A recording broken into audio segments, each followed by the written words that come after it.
अध्याय 2 आरंभिक मानव की खोज में। तुषार की रेल यात्रा। तुषार अपने एक रिश्तेदार की शादी में दिल्ली से चेन्नई जा रहा था।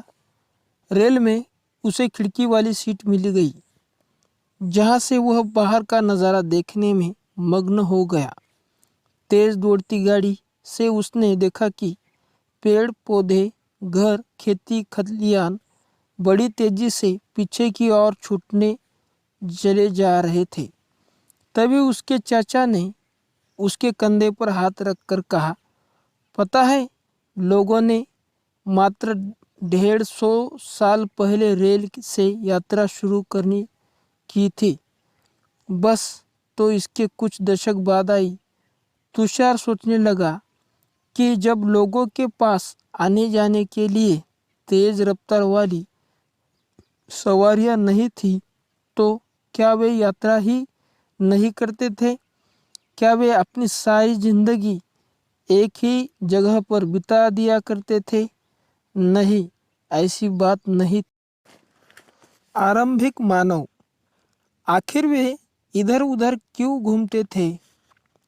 हम उन लोगों के बारे में जानते हैं जो इस उपमहाद्वीप में 20 साल पहले से रहा करते थे।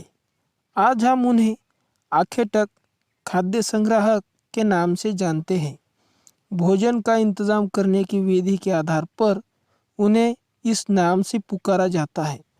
आमतौर पर खाने के लिए वे जंगली जानवरों का शिकार करते थे, मछलियाँ और चिड़िया पकड़ते थे, फल फूल, दाने, पौधे, पत्तियाँ, अंडे इकट्ठा किया करते थे। हमारे उपमहाद्वीप जैसे गर्म देशों में पेड़ पौधों की अनगिनत प्रजातियां मिलती है, इसलिए पेड़ पौधों से मिलने वाले खाद्य पदार्थ भोजन के अत्यंत महत्वपूर्ण स्रोत थे। लेकिन यह सब कर पाना बिल्कुल आसान नहीं था। ऐसे कई जानवर हैं जो हमसे ज़्यादा तेज भाग सकते हैं और बहुत से जानवर हमसे ज़्यादा ताकतवर भी होते हैं। जानवरों के शिकार, चिड़िया या मछलियों को पकड़ने के लिए बड़ा सतर्क, जागरूक और तेज होना पड़ता है। पेड़ पौधों से खाना जुटाने के लिए यह जानना जरूरी होता है कि कौन से पेड़ पौधे खाने योग्य होते हैं, क्योंकि कई तरह के पौधे विषैले भी होते हैं। साथ ही फलों के पकने के समय की जानकारियाँ भी जरूरी होती है। आखेटक खाद्य संग्राहक समुदाय के लोगों के एक जगह से दूसरी जगह पर घूमते रहने के पीछे कम से कम 4 कारण हो सकते हैं।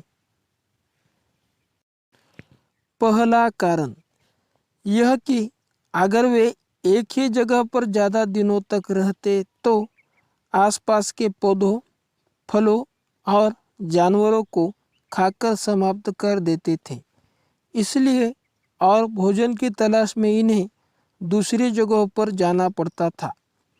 दूसरा कारण यह कि जानवर अपने शिकार के लिए या फिर हरिन और मवेशी अपना चारा ढूंढने के लिए एक जगह से दूसरी जगह जाया करते हैं, इसलिए इन जानवरों का शिकार करने वाले लोग भी इनके पीछे पीछे जाया करते होंगे। तीसरा कारण यह कि पेड़ों और पौधों में फल फूल अलग अलग मौसम में आते हैं, इसलिए लोग उनकी तलाश में उपयुक्त मौसम के अनुसार अन्य इलाकों में घूमते होंगे।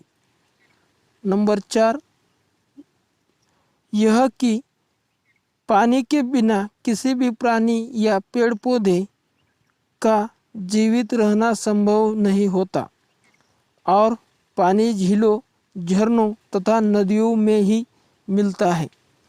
यद्यपि कई नदियों और झीलों का पानी कभी नहीं सूखता, कुछ झीलों और नदियों में पानी बारिश के बाद ही मिल पाता है, इसलिए ऐसी झीलों और नदियों के किनारे बसे लोगों को सूखे मौसम में पानी की तलाश में इधर उधर जाना पड़ता होगा। इसके अलावा लोग अपने नाते रिश्तेदारों या मित्रों से भी मिलने भी जाया करते होंगे। यह स्मरण रखना जरूरी है कि ये सभी लोग पैदल यात्रा किया करते थे। आरंभिक मानव के बारे में जानकारी कैसे मिलती है? पुरातत्वविदों को कुछ ऐसी वस्तुएं मिली है जिसका निर्माण और उपयोग आखेटक खाद्य संग्राहक किया करते थे। यह संभव है कि लोगों ने अपने के लिए पत्थरों, लकड़ियों और हड्डियों के औजार बनाए हो। इनमें से पत्थरों के औजार आज भी बचे हैं। यहाँ पत्थरों के औजारों के कुछ उपयोग बताए गए हैं। ऐसे कामों की एक सूची बनाओ जिनमें इस तरह के औजार काम आते हैं। बताओ कि इनमें से कौन कौन से काम सामान्य पत्थरों से किए जा सकते हैं। कारण सहित उत्तर दो। इनमें से कुछ औजारों का उपयोग फल फूल काटने, हड्डियाँ और मांस काटने तथा पेड़ों की छाल और जानवरों की खाल उतारने के लिए किया जाता था। कुछ के साथ हड्डियों या लकड़ियों के मुट्ठे लगाकर भाले और बाण जैसे हथियार बनाए जाते थे। कुछ औजारों से लकड़ियाँ काटी जाती थी। लकड़ियों का उपयोग ईंधन के साथ साथ झोपड़ियाँ और औजार बनाने के लिए भी किया जाता था। रहने की जगह निर्धारित करना। मानव चित्र 2 को देखो। लाल त्रिकोण वाले स्थान है वे पूरा स्थल है जहाँ पर आखेटक खाद्य संग्राहकों के होने के प्रमाण मिलते हैं। इनके अलावा भी और कई स्थानों पर आखेटक खाद्य संग्राहक रहते थे। मानचित्र में सिर्फ कुछ गिने चुने स्थान ही चिन्हित गए हैं। कई पूर्व स्थल नदियों और झीलों के किनारे पाए गए हैं। चूँकि पत्थर के उपकरण बहुत महत्वपूर्ण थे, इसलिए लोग ऐसी जगह ढूंढते रहते थे जहाँ अच्छे पत्थर मिल सके। जहाँ लोग पत्थरों से औजार बनाते थे उन स्थलों को उद्योग स्थल कहते हैं। हम इन उद्योग स्थलों के बारे में जानकारी कैसे मिलती है? आमतौर पर हमें ऐसी जगहों पर पत्थर के बड़े बड़े टुकड़े मिलते हैं और ऐसे उपकरण मिलते हैं जिन्हें लोग इन स्थलों पर छोड़ गए होंगे क्योंकि वे ठीक नहीं बने होंगे। साथ ही औजार बनाने के बाद पत्थरों के टूटे फूटे टुकड़े भी इन स्थलों पर मिलते हैं। कभी कभी लोग इन स्थलों पर कुछ ज़्यादा समय तक रहा करते थे। ऐसे स्थलों को आवासीय और उद्योग स्थल कहते हैं। पाषाण औजार का निर्माण। पाषाण उपकरणों को प्राय 2 तरीके से बनाया जाता था। नंबर 1, पत्थर से पत्थर को काटना, यानी जिस पत्थर से कोई औजार बनाना होता था उसे एक हाथ में लिया जाता था और दूसरे हाथ से एक पत्थर को हथौड़ी जैसा इस्तेमाल किया जाता था। इस तरह आघात करने वाले पत्थर से दूसरे पत्थर पर तब तक शक्ल निकाले जाते हैं जब तक वांछित आकार वाला उपकरण न बन जाए। नंबर 2, दूसरे तरीके को दबाव शक्ल तकनीक कहा जाता है। इसमें क्रोड को एक स्थिर सतह पर टिकाया जाता है और इस क्रोड पर हड्डी या पत्थर रखकर उस पर हथौड़ी नुमा पत्थर से शक्ल निकाले जाते हैं जिससे वांछित उपकरण बनाए जाते हैं। आग की खोज। मानचित्र 2 में कुरनूल गुफा ढूंढो। यह राख के अवशेष मिले हैं।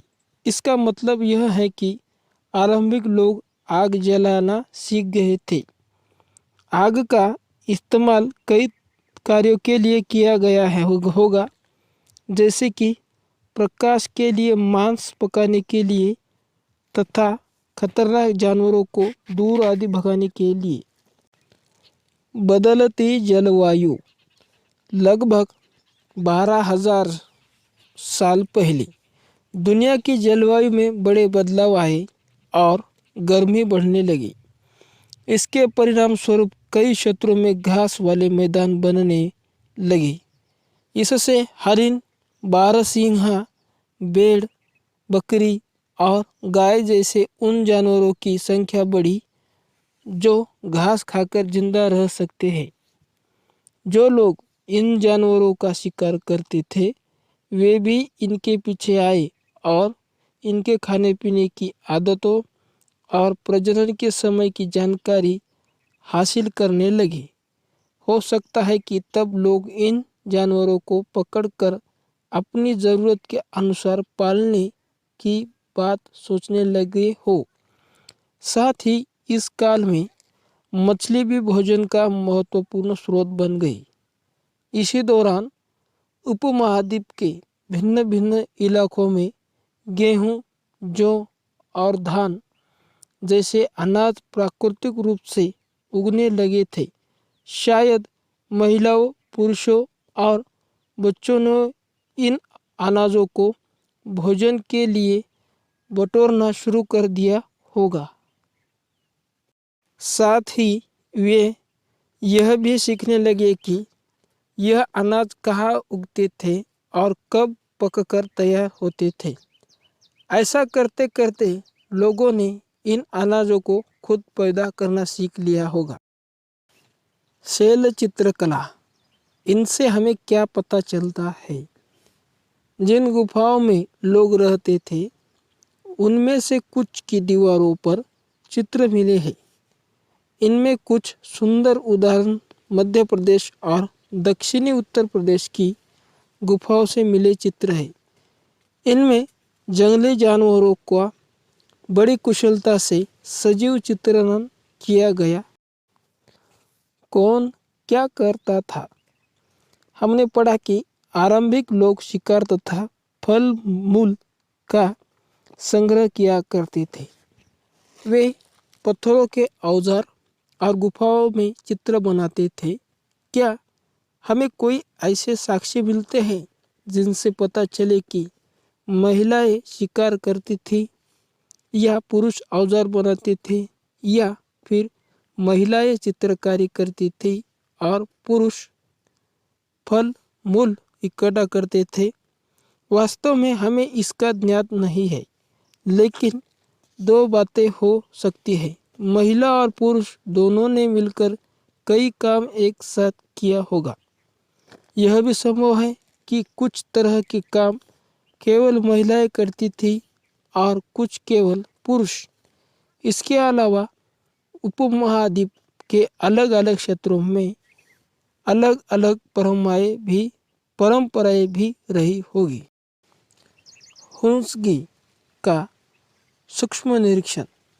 मानचित्र पर दो पर हुंसगी ढूंढिए। यहाँ पर पुरान पाषाण युग के कई पुरास्थल मिलते थे। कुछ पुरास्थलों से अलग अलग कार्यों में लाए जाने वाले कई प्रकार के औजार मिले थे। ये संभवतः आवास और उद्योग स्थल रहे होंगे। कुछ छोटे पुरास्थलों में भी औजारों के बनाए जाने के प्रमाण मिले हैं। इनमें से कुछ पुरास्थल झरनों के निकट थे। अधिकांश औजार चूना पत्थरों से बनाए जाते